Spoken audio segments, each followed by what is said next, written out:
And the Democrats, as I said, seem to have no interest in working with President Trump on cultural issues or anything for that matter. But is that good politics? Well, not according to a poll I mentioned just a short while ago. This new private poll conducted for the Democratic Congressional Campaign Committee, as reported by Axios, they found that Democrats running in these swing districts, quote, must express a willingness to work with the president, as I said. Well, joining me now for reaction is Shelby Steele, a senior fellow at the Hoover Institution. Dr. Steele, great to see you. How are you? I'm good. I'm good. Good to be here. Does that surprise you that there seems to be an unwillingness on the part of Democrats, even on issues where the president has moved, let's say on moving on that issue of the DACA kids, from 800,000 kids who would have gotten amnesty, Dr. Steele, to 1.8 million who would have received amnesty under the Trump proposal. But the Democrats, in the end, as I predicted, said, not going to do it. That's right. That's right. There is the source of their power and on the American left, I think, has a lot to do with supporting policies that win them a kind of innocence in the culture, that put them on the side of the good, that show them to be redeeming the nation from its ugly, racist, sexist, so forth past. And so that's what they're looking for in bills like this and in much of what they pursue today, because the other side of that is that America has morally grown in the last 50 years. It is not the racist society that I grew up in, for example. Today, it is, you can say that the oppression of minorities is over with. It's simply no longer a systemic part of our lives. We can do what we want. Well, this pretty much pulls the rug out from under liberalism. They have no other mandate than to rectify history and rectify the past.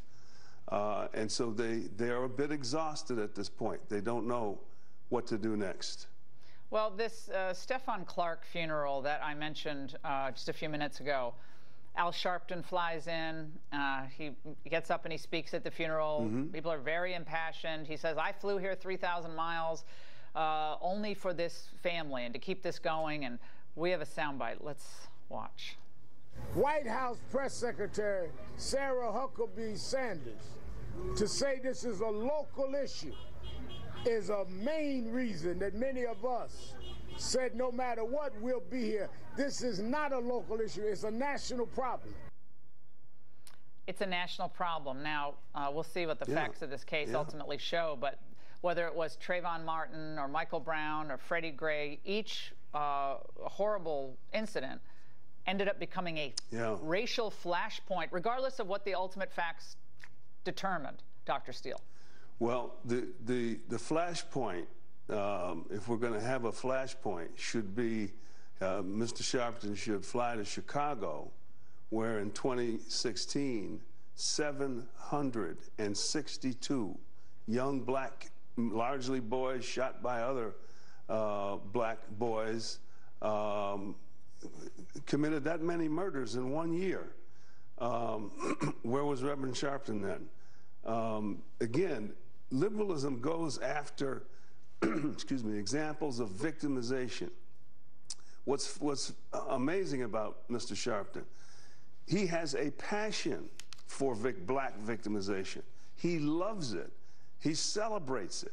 He won't let anybody escape it, because victimization is his only source of power. He has nothing else to offer, nothing to say about the economy, immigration, whatever. Nor do most people on the left have much to say about those issues. But they can sure call people racist.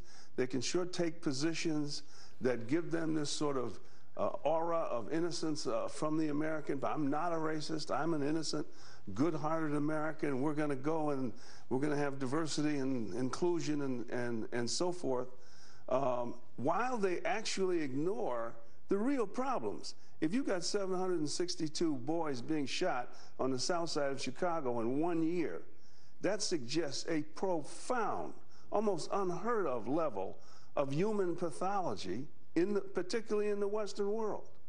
Well, what do they have? We will believe them again when they begin to have something meaningful to say about that circumstance.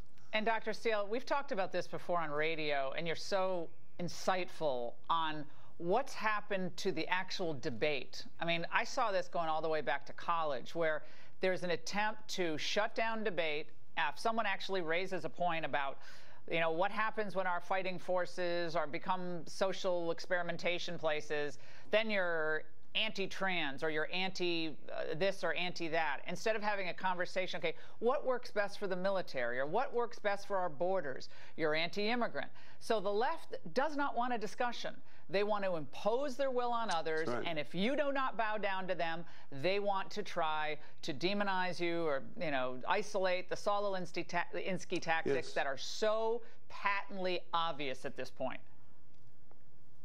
That's absolutely right. They really want to shame you, and that's really what they are about. Again, they have no other raison d'etre other than this sort of, again, identification with innocence and moral superiority and so forth. The one thing that liberalism hates the most, which conservatism, by the way, tends to represent, is pragmatism.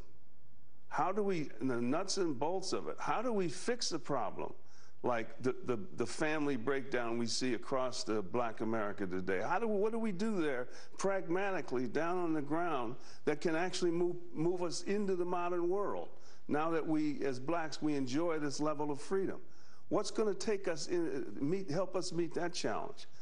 Nothing to say. They want to take us back to the old world. He wants to fly to Sacramento, stand before the coffin of another black kid, and basically identify that event with slavery and segregation and so forth, and show himself to be humanely concerned with all of this, when, of course, he never appears in Chicago or Baltimore or St. Louis or Detroit.